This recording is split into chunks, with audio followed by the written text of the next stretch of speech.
Good morning. I see everybody coming in. If you can just make sure that you're muted so that we have a clean recording, we would appreciate that.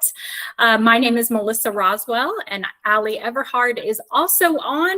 We are the co-founders of the Women's Council of Entrepreneurs, and we put on these power sessions each month, a couple of times each month, to help you learn how to improve on your business. So we're excited that you're here with us today. Today, we are going to have Victoria Cooper sharing 5 tips to help you build a business that can run without you, which, as much as we all love our business, isn't that the goal, to have it work without us? So we're excited that she's here and sharing with us today. I would like to, I'm at the end, I think, to tell you a few things. First of all, if you want to drop your name and business in the chat, we would love to hear who is with us today, see who's with us. So put your link, your name, anything that you want to share about your business, you can put that in the chat so that everyone here knows each other.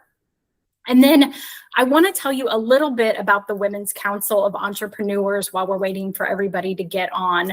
If you haven't found us yet, we are a support and networking group for women entrepreneurs, and we do a lot of education. That is our big mission, is to help business owners learn all the things, find all the things, make life a little bit easier. We know as a business owner, you are juggling so many things. You're really good at the thing that you make money at, but it's all the other things. And those are the hard things. And so we're here to help you learn how to streamline and learn how to be more successful in all the CEO type activities that you have to do as a business owner. And so we have educational events like this. We have networking and mastermind events that we would love for you to join. And if you find one that you would like, just shoot me a message. I'd love to add you as a guest so that you can check us out if you haven't been before. We have in-person events and virtual, so no matter where you're at, you can join one. And it's just a great way to connect with other business owners. We mastermind, we share about our business, all that good thing. But I will tell you, the biggest thing that we hear from women who have joined us for years is that you don't feel so alone. They'll go to an event and they'll be like, I thought I was the only one who felt that way. And the truth is you're not. So if you're feeling a little overwhelmed in your business, please find a way to get to one of our events, because it is so nice to just know you're not alone, to know that there's other business owners you can ask questions on, you can see what they're doing, and just really get that support that you need to not feel so alone. We also have a Facebook group where you can share about your business. It's on the screen. Join it. You can promote your business on Fridays. You can ask questions. You can run ideas past the group. It's a wealth of information. And then also, we have a way that you can find businesses. So if you're looking to do business with another, and you want to support another women-owned business, you can go to shopasmallbusiness.com. You can find small local businesses, that are online or in your area. You can do, virtual assistants, marketing firms, CPAs, but we also have boutiques and restaurants, catering, things like that. So you can find a lot of different small businesses to support there that are WCE members. And so we highly encourage you to start your search there and see what you find. Hopefully everybody is introduced themselves in the chat, and I am going to also tell you a little bit about our sponsors. These are some amazing businesses that support WCE. We use most of them for all of their services, so I highly encourage you to check these services out, whether personal or in your business, and see if they might be useful to you as well. And now I am going to turn this over to Victoria Cooper, and I just want to introduce her a little bit. She is a financial rep with Wealth Design Group, and she has been doing this for over 20 years. She has an MBA from Rice. She has a Series 65. She's a certified divorce analyst, and her whole mission is helping with the financial transitions during your life and your business. And so she is here to share with us some of her expertise and some of her tips that can help you as you are looking to really build your business so that it's not all around you as the owner. So Victoria, I'm going to turn this over to you. Hopefully you can share your screen. Well, thank you so much. And thank you everyone for joining us this morning and taking the time out of your day. So I should be sharing this. Okay. So I'm Victoria Cooper with Wealth Design Group, and today what we're going to talk about is something that impacts every business owner, whether you're thinking about selling your business soon, 10 years from now, or you're nowhere ready to leave. So we're going to talk about how the financial decisions you're making in your business today can impact the choices that you make later. And before we get into that, I just want to give you a quick background about myself and Wealth Design Group. So I have worked for a financial data vendor like a Reuters, Bloomberg type company. I've worked on a trading floor for a few years. I've been an analyst for a hedge fund. Then I went and got my MBA at Rice and went into dispute and expert testimony work for a little over a decade. And that's where I really moved from just stock valuations into more business valuations and started valuing companies for divorce proceedings and then also in general litigation. So as she said, I'm a certified divorce financial analyst as well as a certified valuation analyst. And I left the consulting world and became a financial and business planner in 2018. So at Wealth Design Group, there we go. Our purpose is really to empower families to experience purpose, freedom, and abundance. And we do this really are centered around coaching with our families and our business owners to help them understand their financial decisions in front of them and really design a pathway that's going to support what they actually want their money and their business to accomplish. Because I don't know about you, but I don't want to work up to 100-hour weeks for the rest of my life, right? So we really delve into, okay, what, do we really want to accomplish in life, and what is our true purpose, and how do we use the business that we built, the wealth that we built, and our money as a tool to really facilitate that purpose. And we do this by working in 4 key areas. So the first is protection. So what could threaten your business that you've spent so many years building? Maybe someone might sue you someday. Is there protection put in place to cover those types of things? And then investments. How are we building wealth both inside the business, but also outside the business? And we take a different approach. There's kind of a second world of investing that uses math and science that we work to educate and coach our clients on. And then tax strategy.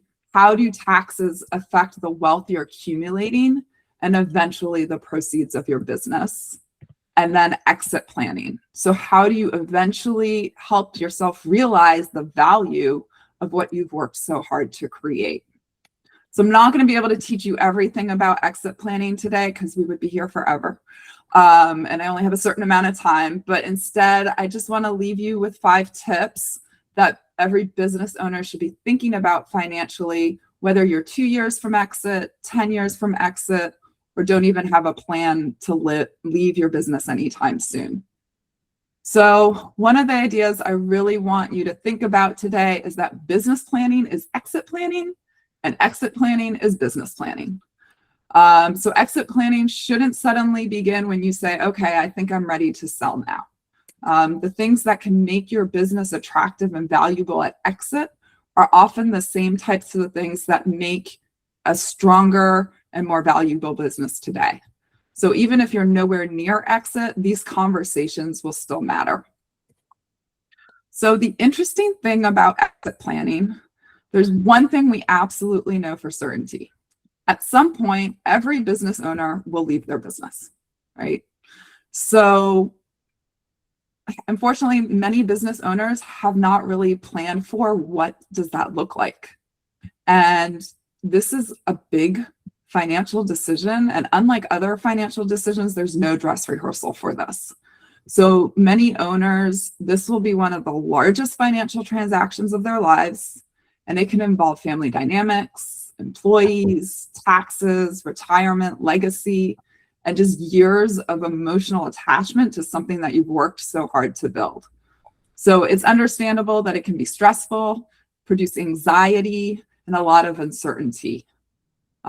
So the thing is, waiting does not make those decisions any easier. And planning will give you more options. And again, have that freedom and abundance to be able to make the decisions that you want to make. So that brings me to my first takeaway: build a business that becomes less dependent on you. Business owners are incredibly good at working in their business, but not so much on their business. So out there serving customers, solving problems, approving decisions, managing employees, putting out fires. But the one question you need to eventually ask: what happens to the business if you're not there? So I have seen various situations. People have come in and said, will you value my business for me? And I'm like, sure.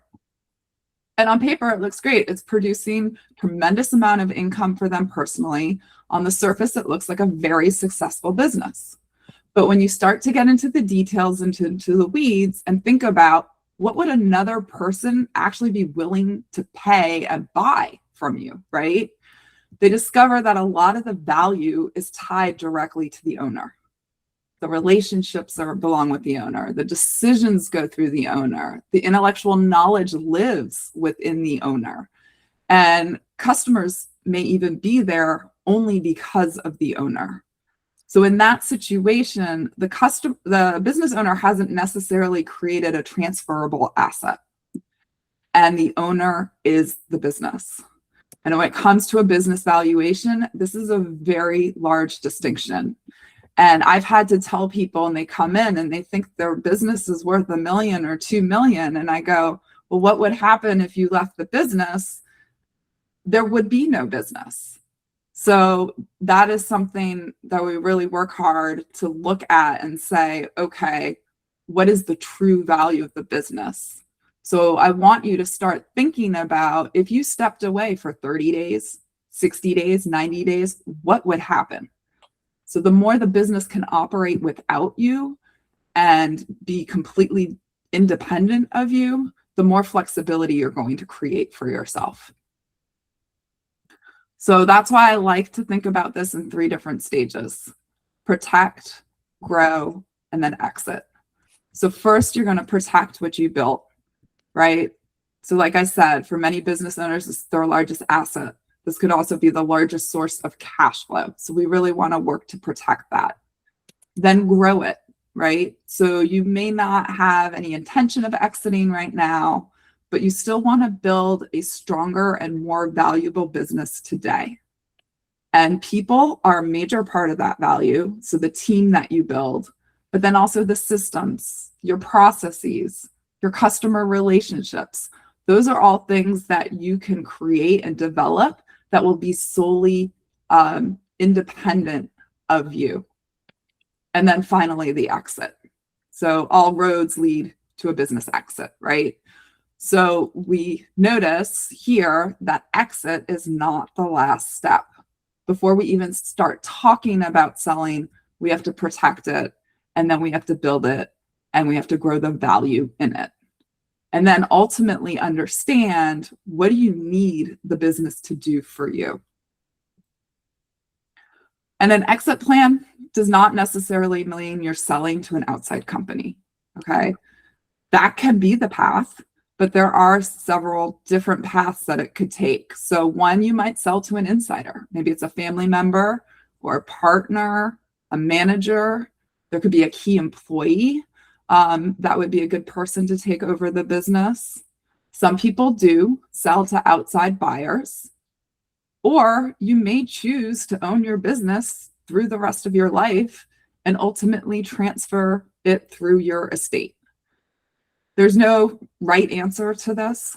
There are very different exit paths that you can take, but each one, you have very different financial, tax, succession, and estate planning needs.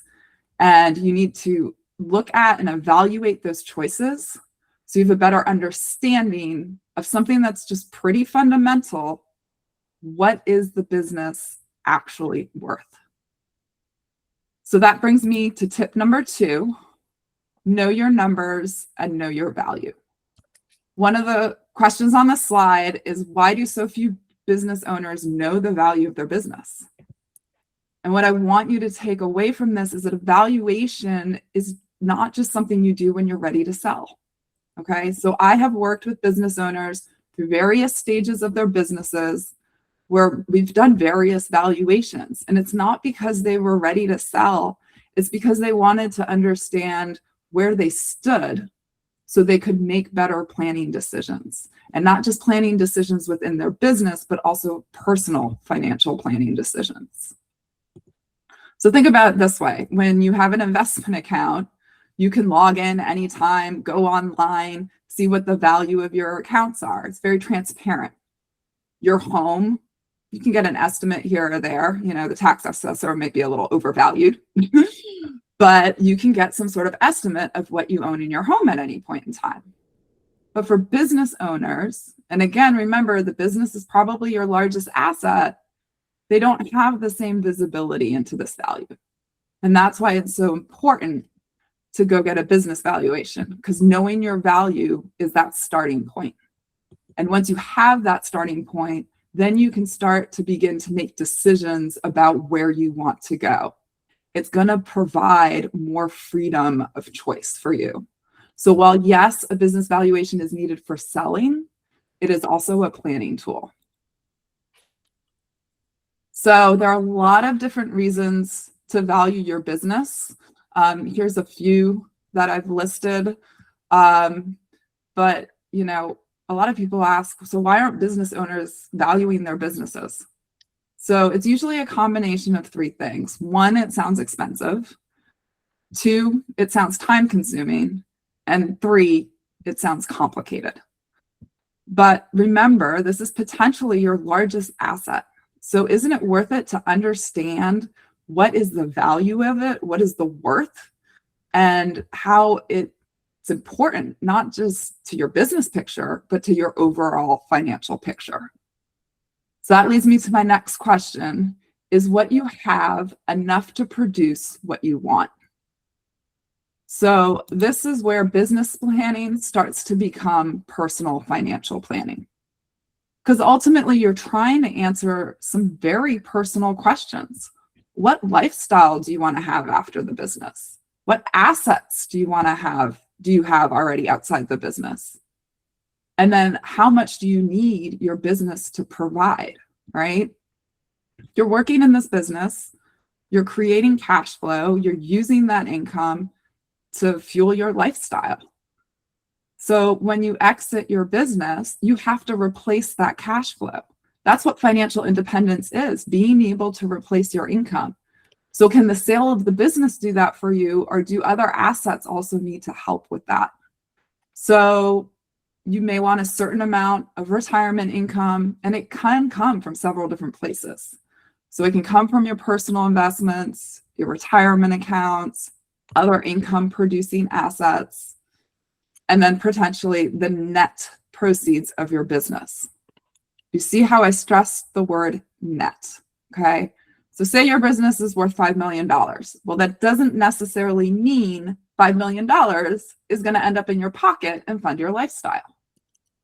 The structure of the transaction and the sale and the taxes associated with it can significantly impact what you ultimately keep. Which brings me to tip number 3. Don't wait until the transaction to think about taxes. So tax planning surrounding a business transaction generally needs to happen before the transaction, not after the check arrives.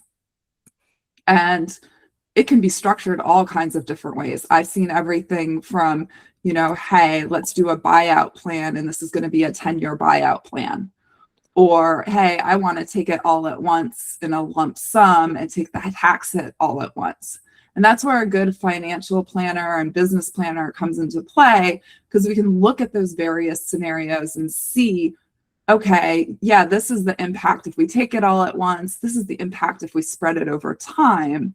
And how does that not only impact you today, but your financial independence in the future?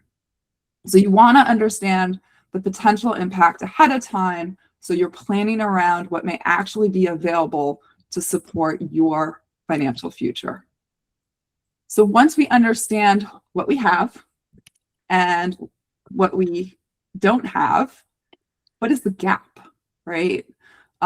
So really determining what amount of capital we need to actually support the lifestyle that we want.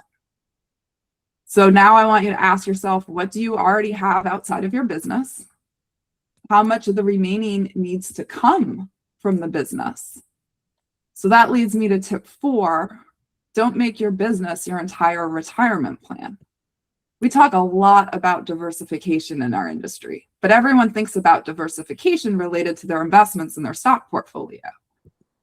But we think about diversification as your entire portfolio of assets, which can include your business and your real estate and everything else. There's so much that's involved. So if we're diversifying in our investment accounts, why aren't we diversifying our portfolio of assets as a whole? And business owners do tend to heavily reinvest in their companies. And that's a good thing, right? It needs to build, it needs to grow, it makes sense. But eventually at some time, you need to look at all the wealth, and is it concentrated in one business? And what does your personal financial future look like if it's completely dependent on the value and eventual sale of that one asset? So building personal wealth outside of the company gives you more options. And those options are valuable when you're making the decision when to sell, how to sell, whether or not to sell. I've seen some people that have sold things very quickly, and not necessarily for the amount they wanted to, but because they had outside wealth, they were able to make that decision because they wanted to get out of that business. They weren't happy. It wasn't fulfilling them anymore. But if we don't have all these different pieces, we don't have the options to make those decisions and have that freedom of choice. So business planning and personal planning should not happen in two completely separate worlds. All right. So we want to make sure we're looking at our business balance sheet alongside our personal balance sheet. And we want to understand what is our desired retirement income, and then determine where is there a gap.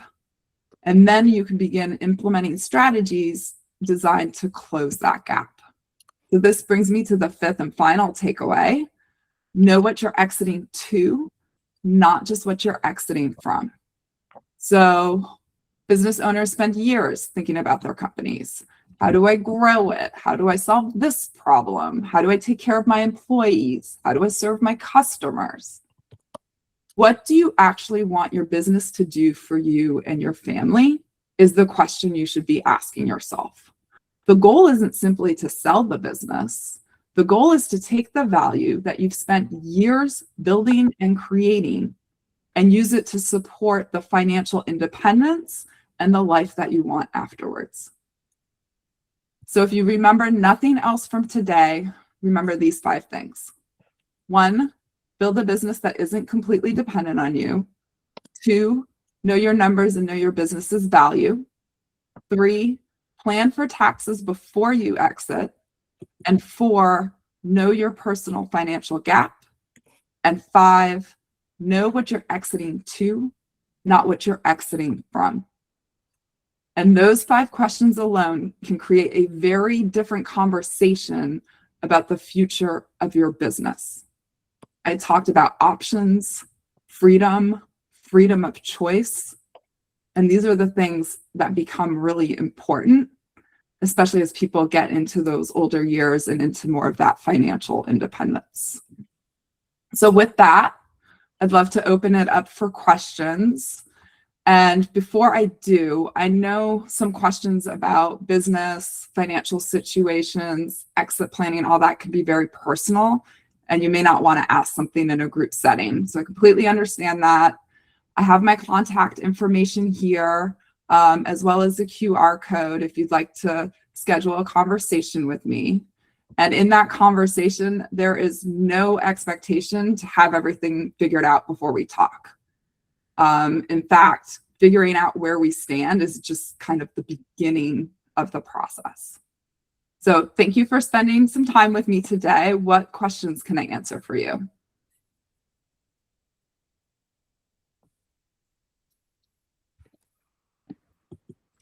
I have a question. Yes. Hi, I'm Amy. Hi. What advice or what pathway do you typically start people on who do have customers that are so attached to them? They're the face of the business. And, I would think that if I left, my customers wouldn't really have much reason to hang around. I don't know how else to put it, but you said you've encountered that. Yes. So it's about putting a succession plan in place. So who is going to take your place and work with those customers? And it does not have to happen overnight, right? So I am the protege to our senior partner. I am being introduced to all of his clients over time because he's not going to be in the business forever, right? And so it's part of developing that relationship with whoever your protege is going to be with your clients.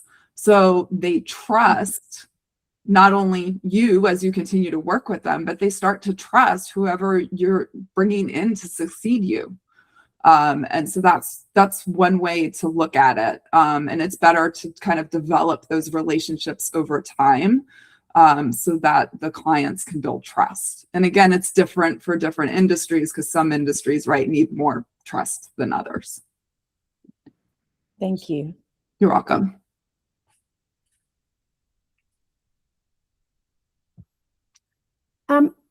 How do you value a business? Do you have like resources for that or anything? Like, do you have any like tips maybe on like where to start with that, or just? Yeah, so there is a process to it. Mhm. There are different ways to value a business, and there can be different scopes to it. So first, it depends, what are you valuing the business for, right? Is it just to get a pulse on it? Is it more we're in now exit planning strategy? What does that look like? And a buyout versus a, inside pass on to someone are two very different things when it comes to valuation. So, scope and purpose are important to understand in that. Then there are different ways. So some are more in depth, and there are 3 different methods on how to do a valuation, and you can do a full-blown valuation and it gets expensive. And then there are other tools, like we have tools at Wealth Design Group that are a little bit more basic, to do a business valuation. So it's not going to cost as much as some of the more expensive ones, like I did in litigation and stuff. Okay. Yeah. When you were talking earlier about like why people haven't like kind of known their numbers and stuff, I think there's also a level of like fear, Mhm.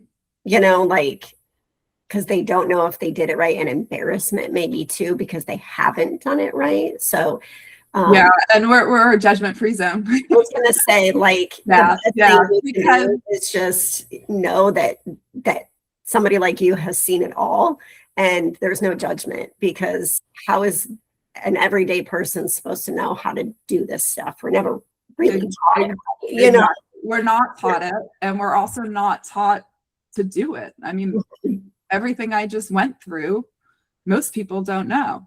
Right. And it's of no fault of your own. It's just the information isn't out there. That's why when this came up, I was really excited, because part of what I like to do is educate and coach. And, just the business side gets kind of pushed aside sometimes. And there's so many business people and entrepreneurs out there these days. So yeah, but yeah, like I said, I've seen it all from all different places and everything. And it's just getting us a starting point.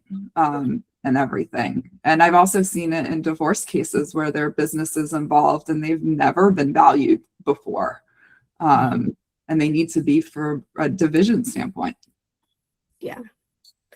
Yep. It can be a scary thing, but the best thing you can do is, Well, Yeah. and then once you have it done, right, you have a starting point. yeah. And, you know, if the starting point is, hey, we need to work less in the business, well, at least now you know. Mm. And we can move forward and establish a plan on how are we going to start working outside the business, right, on it instead of in it. Yeah. And make sure we're creating something of value that is transferable. Yeah. You're not just spinning your wheels. Yeah. Correct. Yep. All right. Well, you don't have to unmute if you don't feel comfortable talking. You can also put your questions in the chat. But if nobody else has any questions, please scan her QR code. Victoria, thank you so much for all of this. You know, I wish we could stay on and talk more and you could dive deeper into the things, but we do have a limited time. So definitely reach out to her because we know that this kind of stuff is not something that you really want to talk about in a group setting and that's being recorded. So please definitely reach out to her. And we also just want to invite you to our next webinars that we have coming up on September 10th. It's actually not going to be live. It's going to be recorded and released on September 10th. And that's 5 networking tips to build a stronger connection with each other. And that's me and Melissa letting you know what we've learned along the way in these 8 or 9 years we've been doing WCE. And then September 24th, we'll go back live, and this will be 5 mindset shifts to build a sustainable private practice. So if you're a therapist and you're looking to take it to the next level, please join us with Christine Matthews of New Journey. Never Journey Alone LLC. Again, Victoria, thank you so much. And everybody, please reach out to her. She wants to help you. It's her passion, and she wants to get you secured so you can live the life that you've been dreaming of, the reason why you built this business. And stay in touch with all of us too. You can go on our website at wearewce.com or email us with any questions for our events at connect@wearewce.com. And we will see you next time. Thank you, everybody. Bye. Thank you, everyone. Thank you.